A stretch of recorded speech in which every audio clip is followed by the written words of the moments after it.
Hi everybody, Paul Cameron here from speedupmyjobsearch.com, and the purpose of this video is to tell you about my resume writing services and hopefully save you some time. The first thing you'll see within just a few minutes of ordering a resume from me is an email requesting a copy of your resume, if I haven't seen it already, in the form in which you send it to clients and the form that you use to build it. So if you built it in Word and then turned it into a PDF, I'd like to see both of those so I know how you constructed it. That's going to help me on the back end there.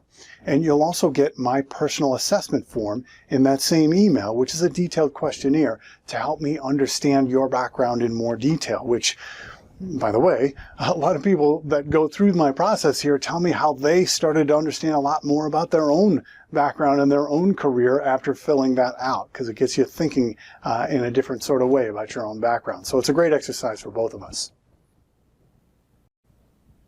Now, while you're doing that, I will be doing 4 things right up front to restructure your resume. First, I'm going to make sure that your resume is ATS compatible because it has to get through the applicant tracking systems.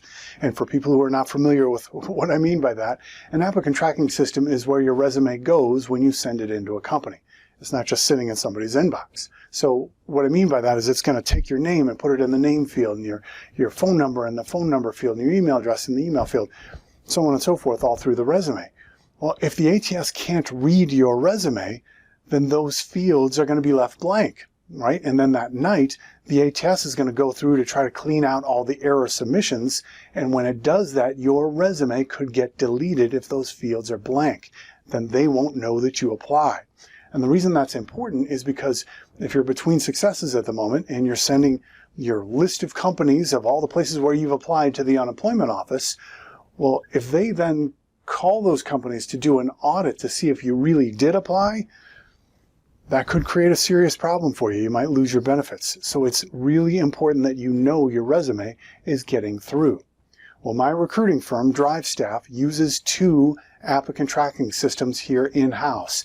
And I can actually test your resume. And I'll even take screenshots of how your original resume parsed, and I'm going to send them to you so you can see firsthand what employers have been seeing when you send that resume out. All right, that's an essential part of this process. So if you do decide to go with someone else to write your resume, make sure you ask them how they can test your resume and prove that it will get through the applicant tracking systems. That is critical for your job search.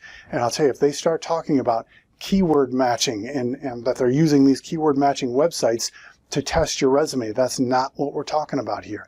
I mean, those are great resources, but they're not ATS compatibility tests. The second thing I'll do is to make sure that your resume is recruiter compatible, which is also important because if an agency recruiter is busy, and the good ones always are, those high maintenance resumes, the ones that are hard to work with, they get put into a to-do later file or pile, as you see, not that we're using that much paper anymore. But hopefully we're going to get to it later, and hopefully we do that before the client says to us, hey, please stop sending us resumes. We've got enough. We'd like to make a decision from the people we have. Right? They got to get it to them before that.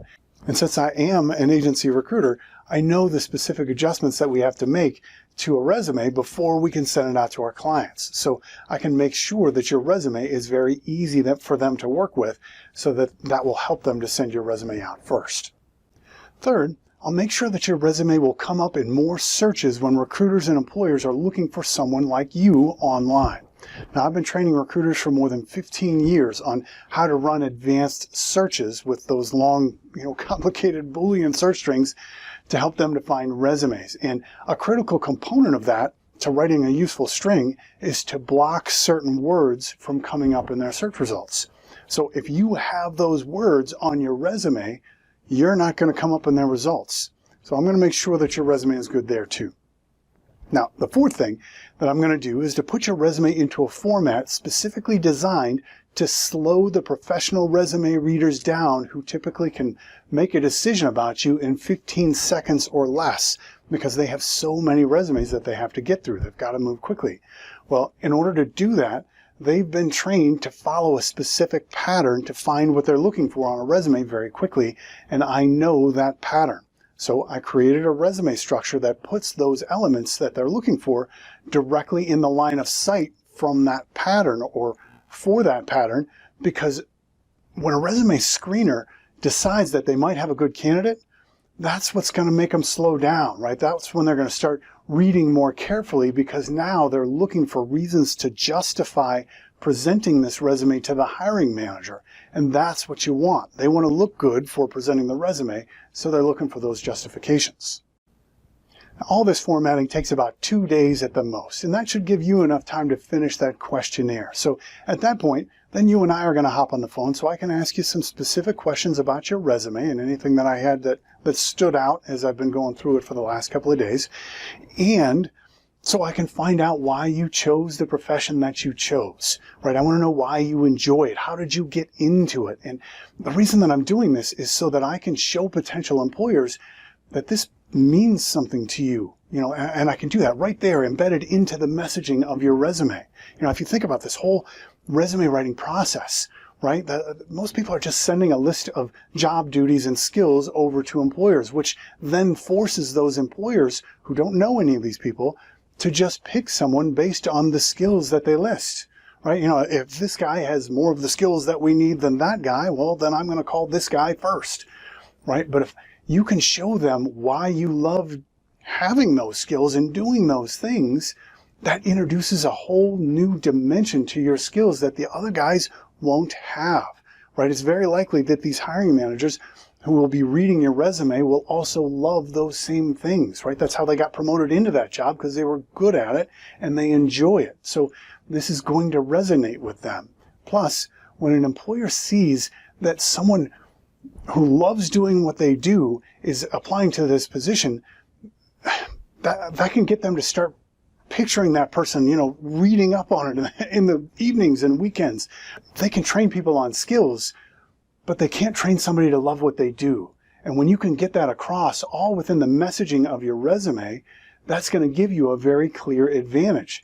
Plus you'll find that the tone within your interviews as you get called in is going to shift over to a focus on why you love doing what you do instead of can you do what we need you to do, right? And that's huge.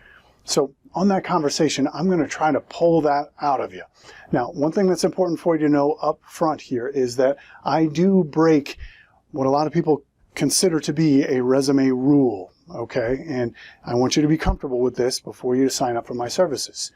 There is a very common belief that resumes should never have any first-person language in them. Words like I and me and we, those types of things, right? Have you heard that before?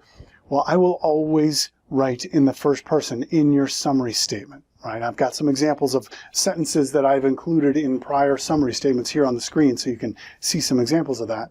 And I'll only do this in the summary area, but to me, this is critical if you're going to be able to set the tone or the theme for your resume right up front. And then you can take the same theme and the messaging here and carry that throughout your LinkedIn profile as well. And yes, I do offer those services as well.